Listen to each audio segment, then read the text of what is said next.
15 سنة تزوج من فتاة واكتشف خيانتها عن طريق جهاز مسجل صوت وضعه في المنزل.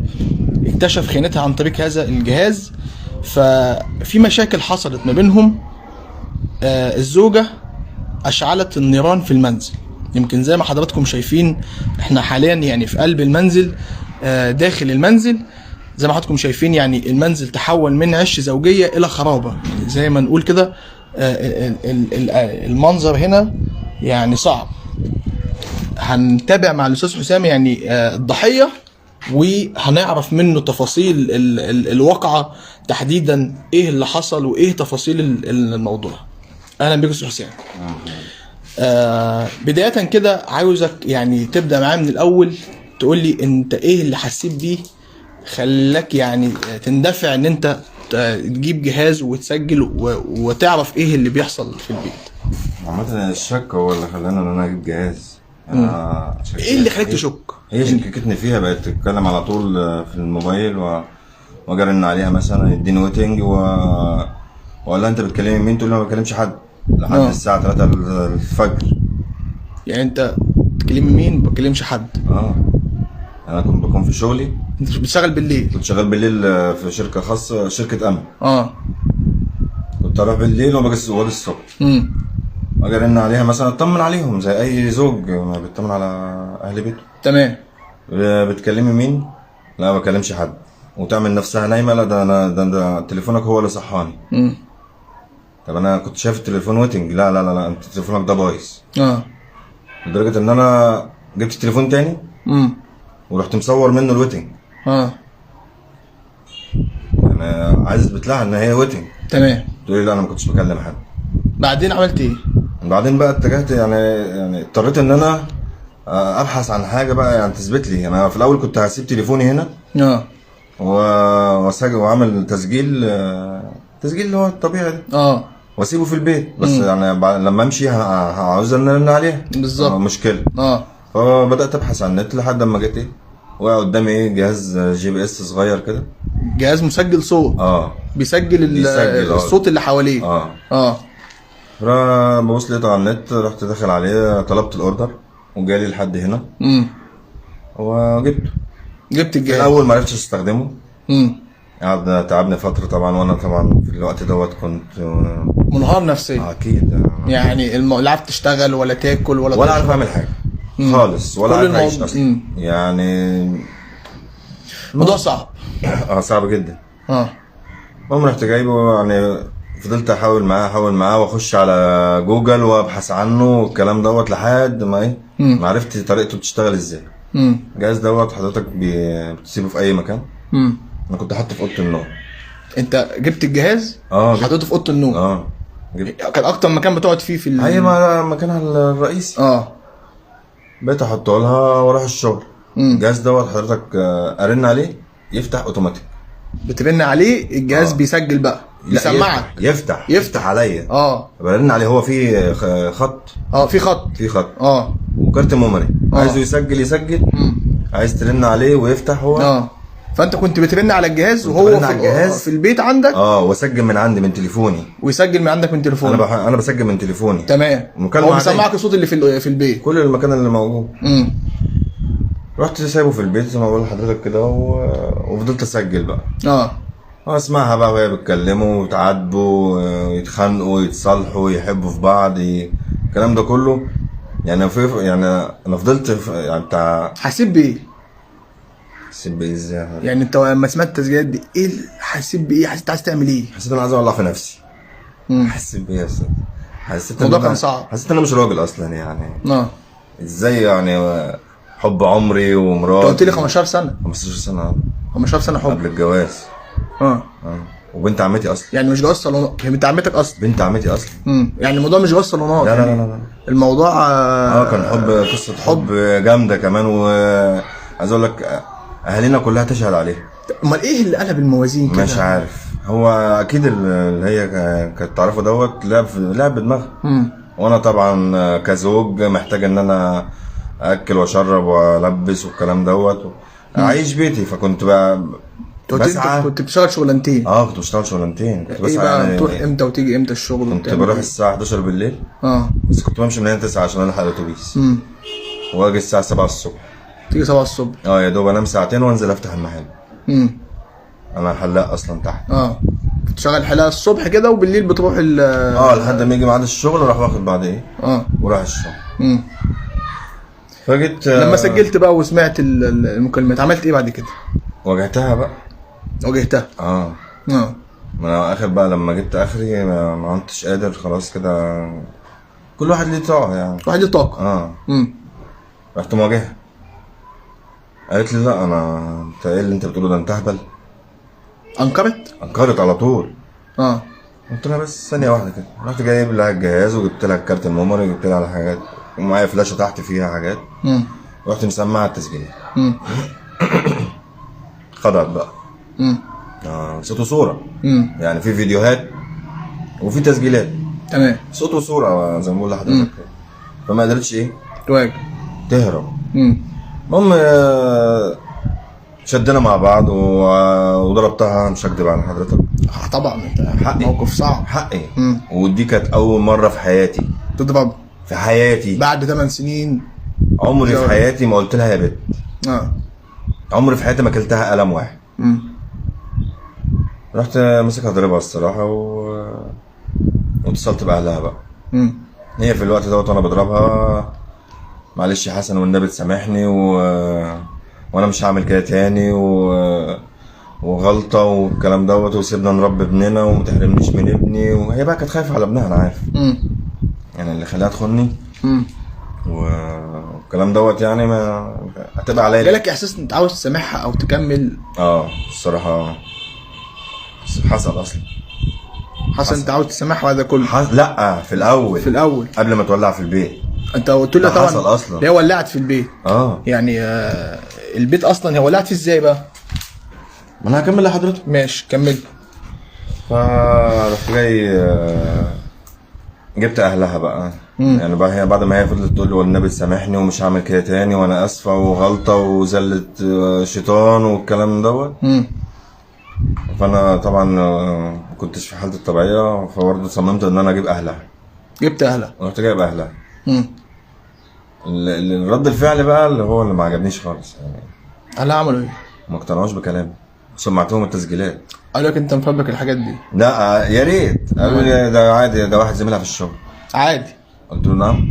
واحد زميلها في الشغل اتكلموا لحد الساعه 3 الفجر. قال لي عادي اي واحده بتكلم زميلها في الشغل. قلت له احنا ما عندناش الكلام ده والله. واسال اختك واختك بقى تعرفك بنفسها. راح سال اخته انكرت. قلت له لا ده انا مسجل كل حاجه. ومسجل ان هي بتقول تسجيلاتها وهي بتقول لي والنبي سامحني ومش هعمل كده تاني. التسجيل ده معايا برضه. فبيقول لي كمان انت بتسجل لها يا حسن؟ قلت له سجل لها. ما انت كان انت كده انا بكلمك بلساني انت مش مصدقني. سمعتك بودانك انت مش مصدقني. وريتك الفيديوهات انت مش مصدقني. طب بقول لك يا حسن عامه مشي امورك عشان خاطر ده مش حلو عشان. قلت له ازاي يعني؟ قال لي انت عارف. ده اخوها؟ اخوها واخد عليا وصل امانه على الابيض. ده في الجواز يعني؟ في الجواز. لا ده كان حل منازعات مش حل منازعات بعد الجواز. بعد ما كنا احنا وانت كنت بتفضل وتوافق عشان تكمل معاها عشان بتحبها وعشان تتغاضى عن اي حاجه وعشان ابنك عشان ابني وعشان بيتك ما يبصش اكيد. قلت له يعني ايه يا جمال؟ قال لي يعني حوار اهبل ومشي امورك. قلت له مشي يعني ايه مشي امورك يعني ازاي؟ قال لي يا عم مشي امورك عادي غلطه ما تذكرش ويا عم احمد ربنا ان هي جت على قد كده. قلت له نعم. هي يعني هي دست على صباعي اللي حصل والله العظيم زي ما بقول لحضرتك كده. قال لي احمد ربنا هي جت على قد كده. قلت له المفروض ان انا المره الجايه بقى الاقيه معاها في الشقه ولا ايه؟ قال لي لا مش قصدي والله مش عارف. قلت له لا انت اصلا ما تعرفش تتكلم. بعد كده بقى ولعت في البيت؟ بعد كده بقى انا هو فضل يعني بعد التهديدات فضل بقى في نقاش ومجادلات على المثل. فضل ياخدنا على حجره بقى بيتك ومش بيتك وما تخربش بيتك عشان كلام هايف والكلام دوت لحد ما اقنعه. كان هو واخوه لحد ما اقنعوني ان هي لازم تقعد في البيت. وهي في نفس الوقت دوت قالوا لها يلا بينا يعني قبل ما انا ارضى ان هي تقعد. قالوا لها يلا بينا روحي معانا. قالت لهم لا انا مش هسيب بيتي. برضو الكلمه ديت خلتني ان انا ايه اخضع اكتر. مش في دماغي حاجه، انا في دماغي كلها ان هي مش خلاص اتأدبت وعايزه تعيش تكمل بيت. وتكمل بيت حياتها، وان هي ندمانه. ان هي ندمت اللي هي عملته وعايزه تعيش تكمل حياتها بين جوزها اللي بيحبها وبين ابنها والكلام ده. تمام. فوافقت. وافقت ان هي تقعد، بس بشرط اولا ما تنزلش من البيت، ثانيا ما تمسكش تليفونات، ولا اللي حضرتك عارفه ده. تمام. فضلوا في الاول وافقوا، بعد كده اخوها فضل يقول لي هو التليفون هو اللي هيخليها تخونك، مراتك لو عايزه تخونك هتعمل اللي هي عايزاه من غير ما تعرف ومش عارف ايه، والتليفون ده مش عقبه والكلام ده. قلت له لا انا كده ايه مرتاح، ولا تليفونات ولا بتاع. في الوقت ده بقى كنت انا وهي متفقين ان احنا حياتنا مش هينفع تكمل مع بعض. تمام. انت هتعيشي هنا لابنك بس، وهي وافقت بده. هي قاعده في الاوضه دي. هي ما فيهاش حاجه دي. هي حاطط فيها سرير وقعدت فيه، والتلفزيون بقى وحاجتها كلها كل مستخصصات يعني. وانا قعدت في الاوضه اللي ولعت دي، هي ولعت لي فيها يعني. قعدنا على في الحوار دوت، مش فاكر المده قد ايه بالظبط، بس قعدنا شويه برضه. لحد ما كان عندي كتب كتاب اختي يوم 14 اللي هو يوم الحريق.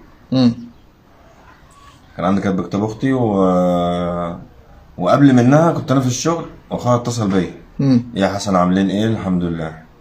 لسه انت ومراتك متخانقين؟ قلت له يعني لسه منفصلين عن بعض؟ قلت له طب يا حسن مشي الدنيا وعفى الله عما سلف، وهي ما غلطتش برضه غلطه كبيره والكلام ده.